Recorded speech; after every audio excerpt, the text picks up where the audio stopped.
లేవరా. అను 50 ఎకరాల కోసం నన్ను కాదనుకుంటావా? అసలు నువ్వు అమ్మ పెంపకంలో పెరుగుంటేనే కదా ఆడదాని మనసేంటో తెలిసేది. పోకిరి వెధవకి ప్రేమ విలువేంటో ఏం తెలుస్తుందిలే. మా డాడీ మంత్రి అని తెలిసాక ఎదిరిస్తే ఏమవుతుందోనని 50 ఎకరాల పొలం తీసుకుని మన ప్రేమని సమాధి చేస్తావా? నీలాంటి సంస్కారహీనుడిని ప్రేమించినందుకు నాకు చావే సరైన శిక్ష. ఇలాగే డబ్బున్న అమ్మాయిల్ని ప్రేమించి బ్లాక్ మెయిల్ చేస్తూ బతుకు. ఛీ, నేను చూస్తుంటే నాకు అసహ్యం వేస్తుంది. I want to die. ఆగు సిస్టర్. అను, ఆనంద్ ఏ తప్పు చేయలేదు. నాకెవరూ చెప్పలేదు బ్రదర్, నేనే స్వయంగా విన్నాను. నువ్వు విన్న దాంట్లో నిజం లేదు సిస్టర్.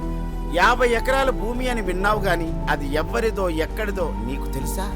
ఏ భూమి అయితే ఒక ఊరికి అన్నం పెట్టి ఆదుకుంటుందో ఆ భూమిని మీ నాన్న తీసుకోబోతుంటే తన ప్రేమను సుదర్శన చక్రంలో అడ్డేసి ఆపాడమ్మా. ఊరి కోసం కోట్ల ఆస్తిని కోరుకున్న అమ్మాయిని వదులుకోవడానికి సిద్ధపడ్డాడు. అంతేకాదు, మనం అనుభవిస్తున్న సగం ఆస్తికి వారసుడు ఈ ఆనంద్. ఆనంద్ ఎవరో కాదు, స్వయాన మీ మేనత్త కొడుకు.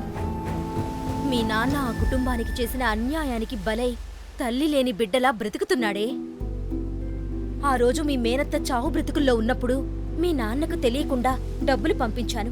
కానీ అప్పటికే మీ అత్తయ్య చనిపోయింది. అందుకే ఆనంద్ చదివే కాలేజీలో నిన్ను బలవంతంగా జాయిన్ చేయించాను. అతన్ని నువ్వు ప్రేమించడానికి ప్రత్యక్షంగా పరోక్షంగా సహాయపడ్డాను. ఆ రోజు మీ మావయ్య తన ప్రేమను గెలిపించుకోవడానికి కోట్ల ఆస్తిని వదులుకున్నాడు.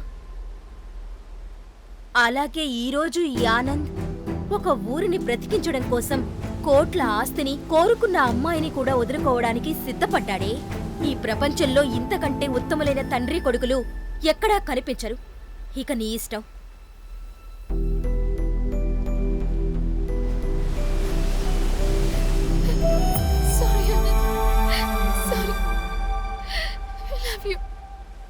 అనుష్కకు మంచి సంబంధం తీసుకొచ్చాను.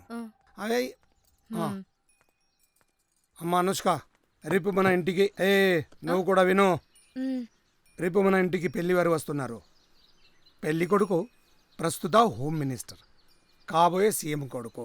మనకు తగ్గ సంబంధం.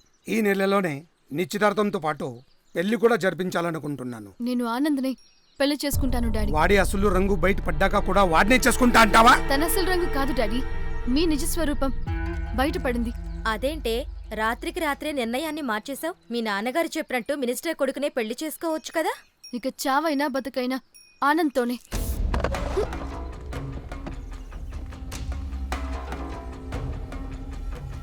యాభై ఎకరాల సంగతి గురించి దీనికి మొత్తం తెలిసిపోయినట్టుంది. ఏ 50 ఎకరాలండి? మీరు ఆగండి, నేను ఒకడిని వెళ్తాను.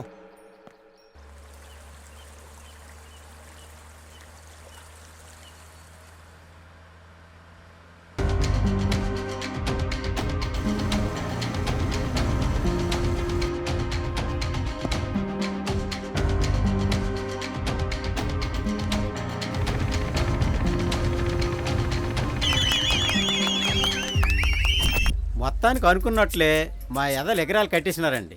కానీ ఇక్కడే ఒక చిన్న మెలికోట ఉంది. అదేంటో మీరే చూడండి.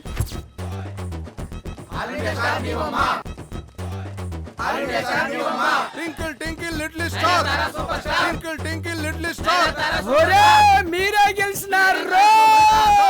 మీకిచ్చిన మాట ప్రకారం ఇదే నా చివరి పెగ్గు.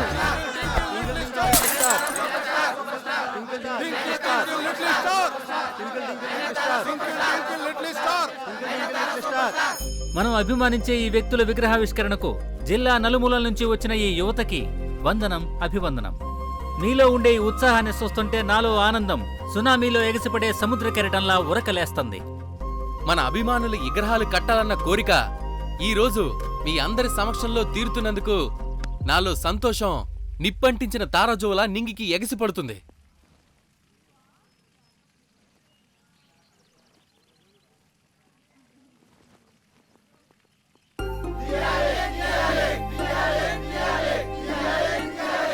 అవునన్నా, మేం కూడా ఆతృతగా ఎదురు చూస్తున్నామన్నా. మీరు ఆ పరదాలు తొలగిస్తే పంచామృతంతో మా నాయనతారని శుద్ధి చేసి పూలతో పూజలు చేసుకుంటాం.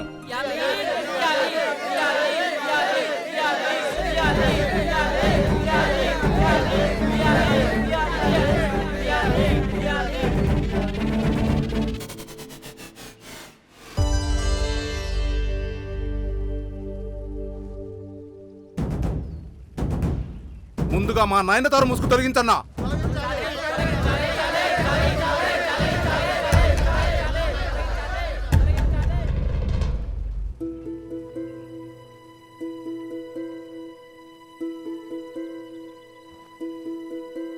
ఇప్పటి వరకు సూర్యుని చూసిన కమలంలా ఎలిగిపోయిన మీ మొహాలు మాడిపోయిన అప్పడాల్లా అలా మారిపోయినా ఏటి మిత్రులారా?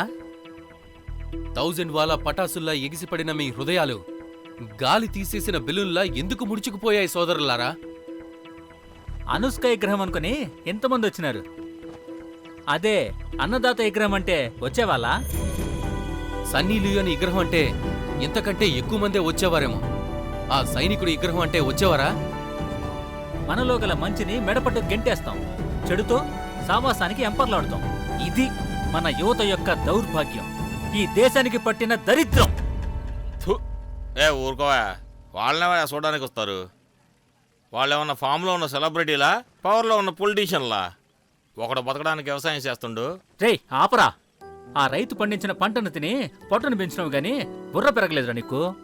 విత్తనాలు సల్లిన నుండి పంట చేతికొచ్చే వరకు కల్తీ ఇత్తనాలు, కల్తీ మందులు, కల్తీ ఎరువులు, కరెంటు షాకులు, పాము కాటులని ప్రకృతి సృష్టించే ఇలయతాండవాలను ఎదిరించి తన ప్రాణాలకు తెగించి మన ప్రాణాలని నిలుపుకోవడానికి పట్టెడన్నం పెడతాండే ఆయనేరా రైతు. అతని బ్రతుకు తెరువు కోసం ఉద్యోగం చేయడం లేదు, మనందరినీ బతికించడం కోసం అతను బలిపీఠం ఎక్కుతున్నాడు.